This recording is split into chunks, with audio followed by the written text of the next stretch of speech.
قرآن ہے میرا رہنما قرآن، شفا ہے نور ہے قرآن، جلا دل کی میرا قرآن، رضا رب کی میرا قرآن، قرآن قرآن۔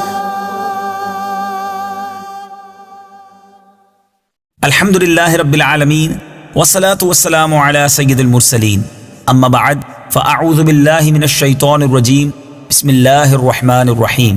الصلاة والسلام علیک یا رسول اللہ وعلی آلک واصحابک یا حبیب اللہ، الصلاة والسلام علیک یا نبی اللہ وعلی آلک واصحابک یا نور اللہ۔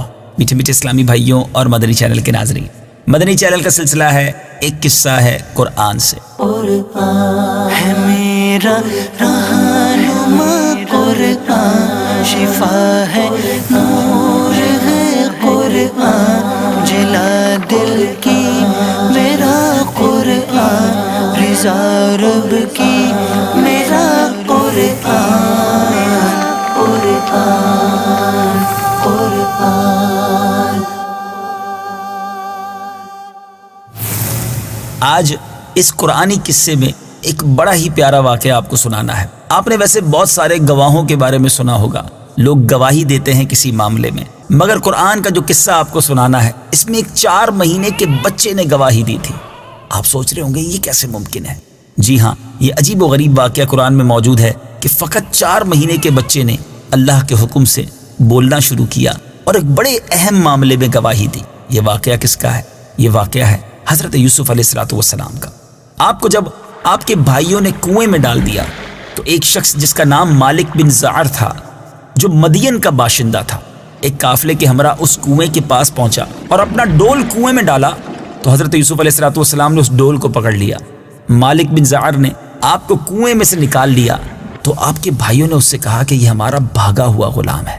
گویا بھائی ماننے سے بھی انکار کر دیا اور اس سے کہا کہ اگر تم اس کو خرید لو تو ہم بہت ہی سستا تمہیں بیچ دیں گے۔ چنانچہ ان کے بھائیوں نے صرف 20 درہم میں حضرت یوسف علیہ السلام کو بیچ ڈالا، مگر شرط یہ لگائی کہ تم اس کو لے کر اتنی دور چلے جاؤ کہ اس کی کبھی خبر بھی ہمیں سننے کو نہ آئے۔ اب مالک بن زعر نے ان کو خرید کر مصر کے بازار کا رخ کیا۔ بازار میں ان کو فروخت کرنے کا اعلان کیا۔ ان دنوں مصر کا بادشاہ ریان بن ولید تھا۔ اس نے اپنے وزیر اعظم کتفیر مصری کو مصر کی حکومت اور خزانے سونپ دیے تھے، اور مصر میں لوگ اس کو عزیز مصر کے خطاب سے پکارتے تھے۔ جب عزیز مصر کو معلوم ہوا کہ بازار مصر میں ایک بہت ہی خوبصورت غلام فروخت کے لیے لایا گیا ہے تو اب حضرت یوسف علیہ السلام جو 20 درہم میں بھائیوں نے آپ کو فروخت کیا تھا، آپ کو معلوم ہے کہ عزیز مصر نے کیا قیمت دے کر آپ کو خریدا۔ عزیز مصر نے آپ کے وزن کے برابر سونا، اتنی ہی چاندی اور اتنا ہی مشک اور اتنے ہی حریر قیمت دے کر خرید لیا، اور گھر لے جا کر اپنی زوجہ زلیخا سے کہا کہ اس غلام کو نہایت ہی اعزاز و اکرام کے ساتھ رکھو۔ اس وقت آپ کی عمر مبارک 13 اور ایک روایت کے مطابق 17 برس تھی۔ زلیخا حضرت یوسف علیہ السلام کے حسن و جمال کو دیکھ کر فریفتہ ہو گئی اور ایک دن خوب بناؤ سنگار کر کے تمام دروازوں کو بند کر دیا اور حضرت یوسف علیہ السلام کو تنہائی میں برائی کے لیے لبھانے لگی۔ آپ نے معاذ اللہ کہہ کر فرمایا کہ میں اپنے مالک عزیز مصر کے احسان کو فراموش کر کے ہرگز اس کے ساتھ کوئی خیانت نہیں کر سکتا۔ پھر جب خود زلیخا آپ کی طرف لپکی تو آپ بھاگ نکلے۔ زلیخا نے دوڑ کر پیچھے سے آپ کا پیراہن پکڑ لیا، آپ کا کرتا پکڑ لیا جو پھٹ گیا، اور آپ کے پیچھے زلیخا دوڑتی ہوئی صدر دروازے پر پہنچ گئی۔ اتفاق سے ٹھیک اسی حالت میں عزیز مصر مکان میں داخل ہوا۔ دونوں کو دوڑتے دیکھا تو اب زلیخا نے مکر کرتے ہوئے عزیز مصر سے کہا کہ اس غلام کی سزا یہ ہے کہ اس کو جیل خانہ بھیج دیا جائے یا کوئی دوسری سخت سزا دی جائے، کیونکہ اس نے تمہاری گھر والی کے ساتھ برائی کا ارادہ کیا ہے۔ حضرت یوسف علیہ السلام نے کہا کہ اے عزیز مصر، یہ بالکل ہی غلط بیانی کر رہی ہے۔ اس نے خود مجھے لبھایا اور میں اس سے بچنے کے لیے بھاگا تو اس نے میرا پیچھا کیا۔ عزیز مصر اب دونوں طرف کے بیان سن کر حیران رہ گیا اور حضرت یوسف علیہ السلام سے کہنے لگا میں کس طرح مان لوں کہ تم سچے ہو؟ حضرت یوسف علیہ السلام نے کیا کہا؟ بڑی عجیب بات کی۔ فرمایا گھر میں 4 مہینے کا ایک بچہ پالنے میں لیٹا ہوا ہے جو زلیخا کے ماموں کا لڑکا ہے، اس سے پوچھ لیجئے کہ واقعہ کیا ہے۔ عزیز مصر نے کہا کہ بھلا 4 ماہ کا بچہ کیسے بات کرے گا، وہ کیسے بولے گا؟ آپ نے فرمایا کہ اللہ تعالیٰ اس کو ضرور میری بے گناہی کی شہادت دینے کی قدرت عطا فرمائے گا، کیونکہ میں بے قصور ہوں۔ چنانچہ عزیز مصر نے جب اس بچے سے پوچھا تو اس بچے نے، جی ہاں مدنی چینل کے ناظرین، 4 ماہ کے بچے نے فصیح زبان میں کیا کہا؟ جو کہا وہ قرآن میں موجود ہے۔ آئیے آیت قرآنی سنتے ہیں اور اس کا ترجمہ سنتے ہیں۔ إن كان قميصه قد من قبل فصدقت وهو من الكاذبين۔ ترجمہ، گواہی دی کہ اگر ان کا کرتا آگے سے پھٹا ہوا ہو پھر تو عورت سچی ہے اور یہ سچے نہیں۔ وَإِن كَانَ قَمِيصُهُ قُدَّ مِن دُبُرٍ فَكَذَبَتْ وَهُوَ مِنَ الصَّادِقِينَ۔ ترجمہ، اور اگر ان کا کرتا پیچھے سے چاک ہوا ہے تو عورت جھوٹی ہے اور یہ سچے ہیں۔